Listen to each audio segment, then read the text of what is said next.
हमने last exercise में factory वाले क्वेश्चंस किए थे जिसके स्किल्ड और अनस्किल्ड पर्सन थे, ठीक है, वर्कर्स थे। अब हमारे पास लास्ट क्वेश्चन बचता है, क्वेश्चन नंबर 6, और उसके बाद हम लोग को ग्राफ करना है। ओके, तो ये क्वेश्चन नंबर 6 में क्या बोला है, place A and B are the 30 kilometre apart and they are on a straight road.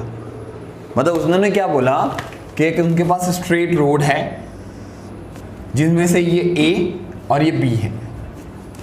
Okay, इन दोनों के बीच का जो डिस्टेंस है वो 30 किलोमीटर है। स्ट्रेट रोड इसीलिए बोला क्योंकि कोई भी मोड़ नहीं रहेगा तो करेक्ट 30 किलोमीटर आएगा। ओके,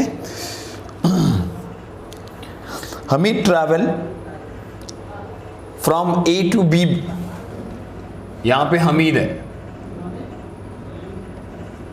ओके, हमीद ये ऐसा जा रहा है from A to B and at the same time Joseph start from B on a bike travel towards ए।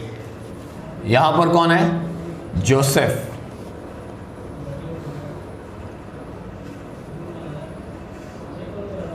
वो कैसा जा रहा है, बी से ए की ओर जा रहा है। Okay, and the same time and they meet each other after 20 minute.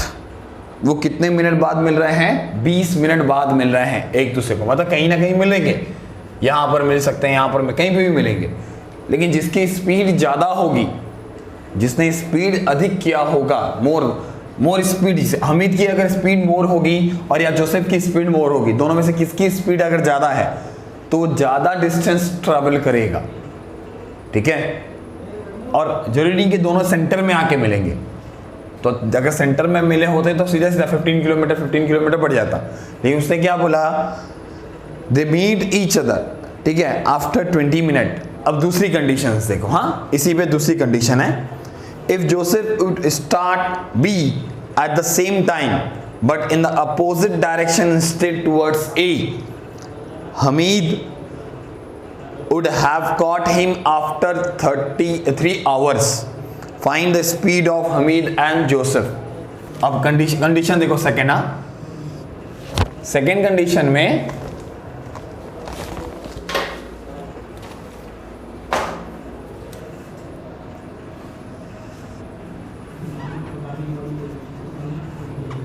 A B, Hamid Joseph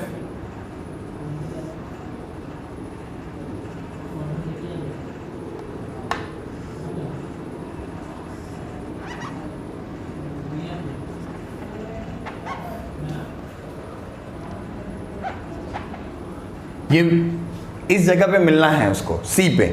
ठीक है, हमीद चल रहा है, जोसेफ चल रहा है, दोनों के दोनों एक दूसरे के अपोजिट डायरेक्शन में है, मतलब एक दूसरे के अपोजिट डायरेक्शन में, लेकिन यहां पे एक दूसरे के सामने है ना, तो यहां पे क्या होगा, उन्होंने 30 किलोमीटर ट्रैवल किया है। यहां पे क्या हो रहा है, हमीद और जोसेफ, हमीद जिस डायरेक्शन में जा रहा है, ठीक है, उसी डायरेक्शन में जोसेफ भी जा रहा है। तो क्या हो रहा है, हमीद और जोसेफ में से, हमीद और जोसेफ 3 घंटे बाद, इसमें कितने मिनट बाद, 20 मिनट बाद ये लोग मिलते हैं, और इसमें 3 आवर्स बाद मिलते हैं।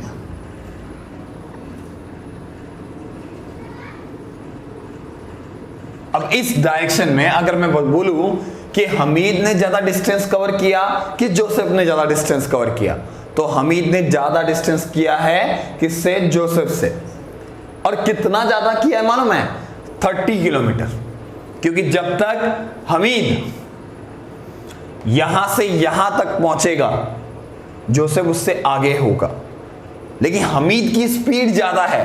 कैसे पता चला आपको, क्योंकि देखो ए और बी में से ए जब चला उसी वक्त बी भी चला ना, हमीद जिस समय चला जोसेफ भी बी से उसी समय चला, मतलब उसी टाइम पर। ठीक है, इसने 3 घंटे में इतना डिस्टेंस कवर किया और इसने 3 घंटे में यहां से यहां तक का डिस्टेंस कवर किया। तो किसकी स्पीड ज्यादा होगी? हमीद की स्पीड ज्यादा होगी, अधिक होगी, ठीक है। और उसने कितना किलोमीटर ज्यादा डिस्टेंस कवर किया होगा? अब मेरे को बताओ, ए से बी गया होगा पहले हमीद, फिर बी से सी आया होगा ना, तो इसका मतलब ए से बी तक का डिस्टेंस जोसेफ से ज्यादा होगा। ओके, अब हमको स्पीड पता करनी है। अब ये दोनों कंडीशन में क्या होगा? द स्पीड ऑफ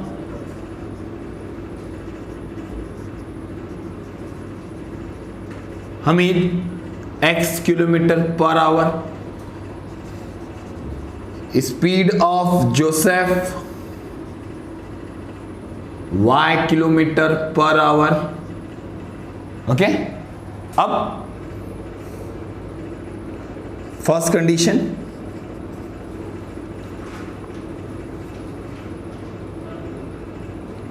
पहली कंडीशन कितने मिनट लगे हैं? 20 मिनट। पहले डिस्टेंस कैसे निकालते हैं? डिस्टेंस इज इक्वल टू क्या होता है? Speed into time.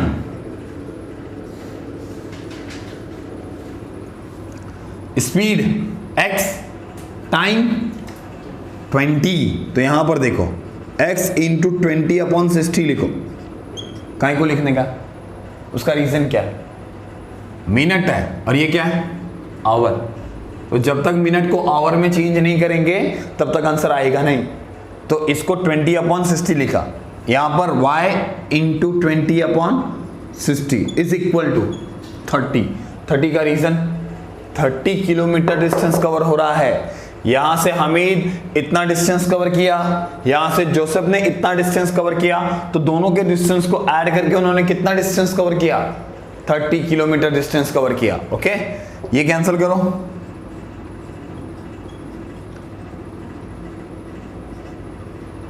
ये कैंसिल करो, 21 जा 20, 23 जा 60। ओके, अब अपॉन में 3 दिख रहा है, तो सब में किससे मल्टीप्लाई करने का? 3 से। तो जिसके अपॉन में 3 होगा उसका 3 कैंसिल हो जाएगा, और जिसके पास नहीं होगा उसमें मल्टीप्लाई हो जाएगा। यहां पर क्या आएगा? First condition. ओके, आ जाओ यहां पर सेकंड कंडीशन।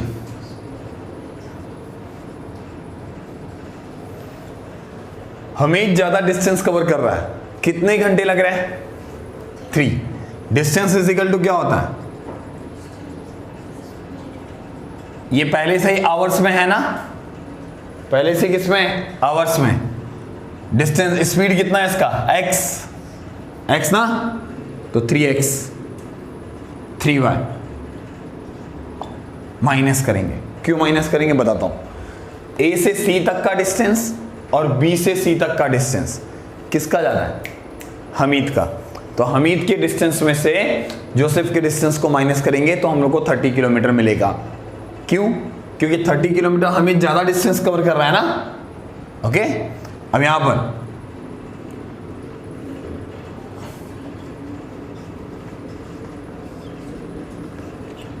किससे डिवाइड? 3 से डिवाइड। सबके अपॉन में 3 है ना, 3 है। अपॉन मतलब मल्टीप्लिकेशन में, तो सबके अपॉन में 3 लगाने का। तो यहाँ पे 3 हम 3 1 जा 3, 3 1 जा 3, 3 10 जा 30। ओके, ये इक्वेशंस बन गए हमें। अब इन दोनों इक्वेशन को सॉल्व करना है। तो अभी देखो, अभी आपको डायरेक्ट आंसर बताता हूँ। ऐसे दो नंबर्स पता करो जिसको ऐड करने पे 90 और माइनस करने पे 10 आएगा। ऐड करने पे 90 और उसी को लेस करने पे 10, 50 और 40, 50 और 40 90 और 50 माइनस 40 10। ओके, क्लियर हुआ? हाँ, चल लिख लो। हम स्टार्ट करते हैं अभी ग्राफिकल मेथड।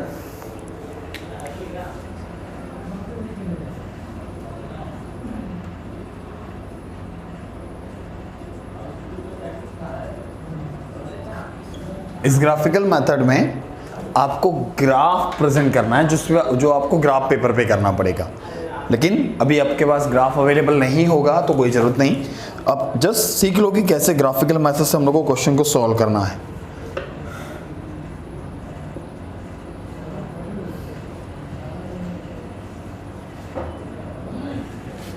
पहले आपने 9th स्टैंडर्ड में कुछ क्वेश्चन सॉल्व किए थे ग्राफ से, मतलब ग्राफ से हमने ज्योमेट्री में सॉल्व किया था, जिसका चैप्टर का नाम था कोऑर्डिनेट ज्योमेट्री। पहले आप मेरे को ये बताओ, ये कौन सा एक्सिस है? वाई एक्सिस है, राइट? ये आपका एक्स एक्सिस है। तो आपको पता होगा कि एक्स एक्सिस का इक्वेशन क्या होता है, एक्स एक्सिस का इक्वेशन क्या होता है, वाई एक्सिस का इक्वेशन क्या होता है। जस्ट 1 मार्क के लिए क्वेश्चन आता है ये, ठीक है? तो ध्यान से समझना। Equation of x axis is y is equal to 0.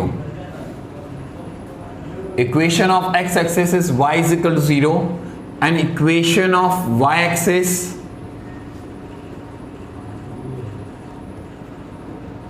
x is equal to 0. ये कैसे पता चला?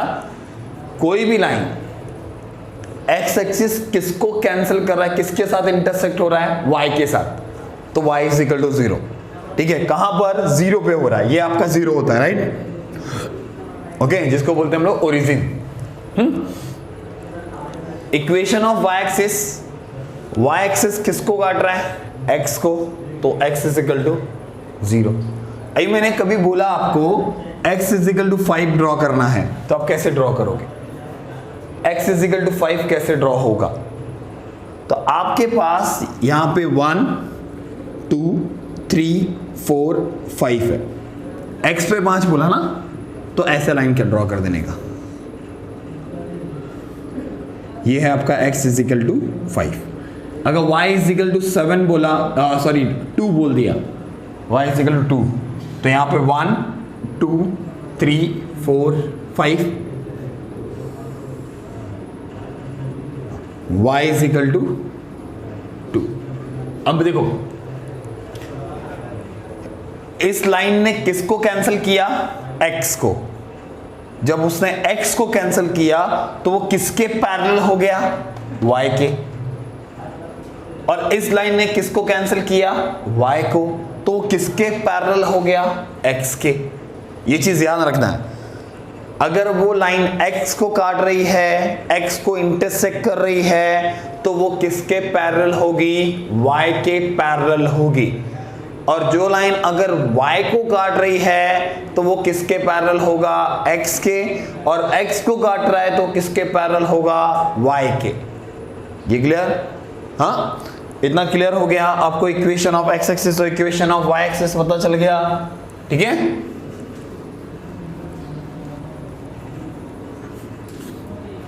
अब आते हैं क्वेश्चन का सॉल्यूशन करना है आपको। ध्यान से देखना कैसे करोगे इस क्वेश्चन का solution.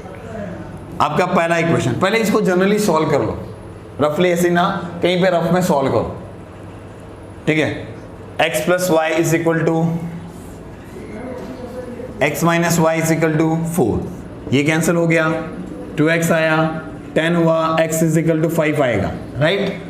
x is equal to 5 आया, मतलब x plus y is equal to 6, यहाँ पे 5 plus y is equal to 6, y is equal to 1, right? 5 को ट्रांसफर करो, 6 माइनस 5 1। ये जस्ट जनरली आपने सॉल्व किया है, ठीक है? इसको सॉल्व करने का रीजन बताता हूं क्यों।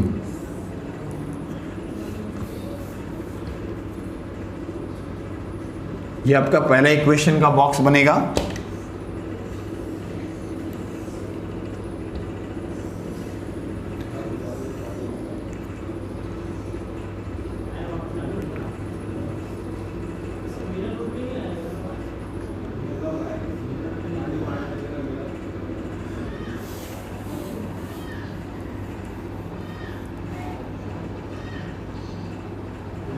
x की वैल्यू 5 आई है ना, वो यहां लिख दो।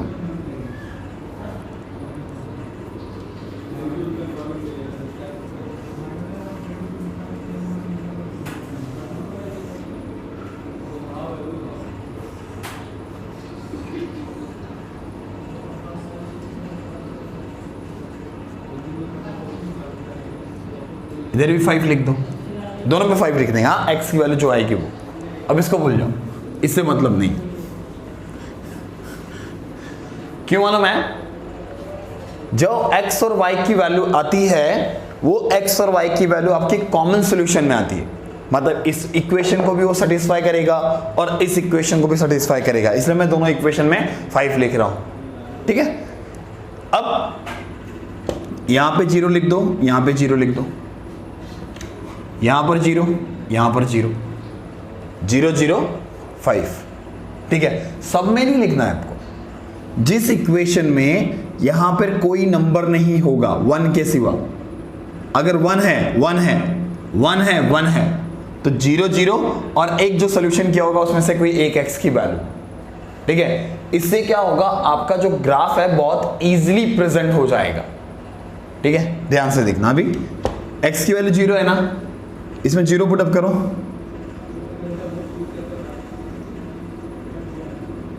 y इज इक्वल टू 6 आया, इधर 6 लिख देगा, 0,6। x plus y is equal to 6, y की वैल्यू 0 है ना, तो इधर x plus 0 is equal to 6, then x is equal to 6, 6,0। अब आता है x plus y is equal to 6, 5 रखो, y इज इक्वल टू 1। आगे 0 बोलो, ये 0 रखा, माइनस वाई बचेगा 4, y is equal to -4, right. आ जाओ, इधर रखने का 0, x इज इक्वल टू 4। अब 5 रखो, 5 minus y is equal to 4, तो minus y is equal to 4 minus 5, then minus y is equal to -1, y is equal to 1 1 5 1। Clear. अब graph present करना है, सबसे बड़ी वैल्यू क्या है इसमें, सब में देखो 6 है ना, तो हर साइड से 6 बनाओ,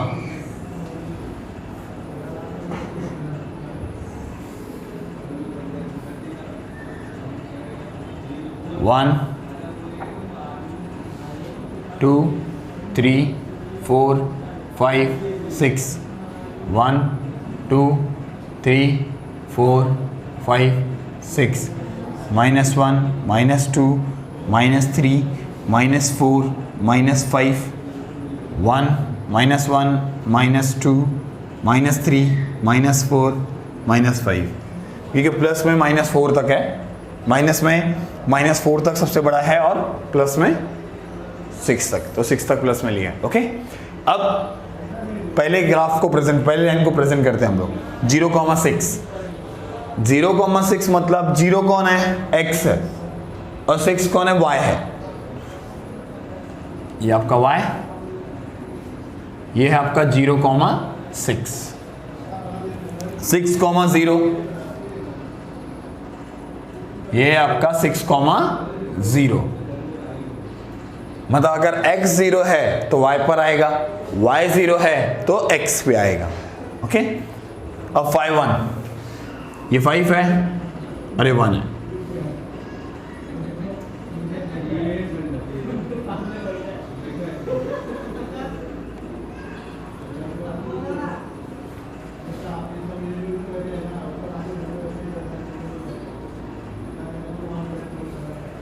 ओके। सीधा एक लाइन ड्रॉ करना है आपको, तीनों पॉइंट को मिलाकर एक लाइन ड्रॉ होनी चाहिए और लाइन एकदम स्ट्रेट होनी चाहिए, थोड़ा भी क्रॉस नहीं। 0,-4, 0,-4, y पे कि x पे, y पे।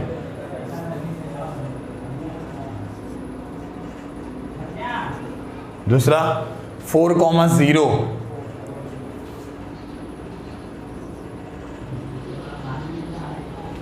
और 5 1 तो बना ही है पहले से ना,